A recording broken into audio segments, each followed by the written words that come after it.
দরজা খুলে দেখি আমার ঠাকুর এসেছে, দরজা খুলে দেখি আমার ঠাকুর এসেছে। স্বপ্নে দেখি ঘরে আমার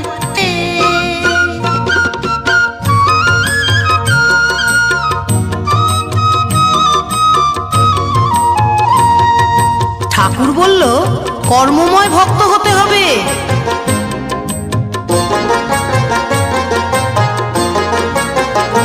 ঠাকুর বলল কর্মময় ভক্ত হতে যে হবে, দীক্ষা নিয়ে ডাকলে আমায় সহজে পাবে। ঠাকুর বলল কর্মময় ভক্ত হতে যে হবে, দীক্ষা নিয়ে ডাকলে আমায় সহজে পাবে। আমার ঘুম ভাঙতেই শুনি নামের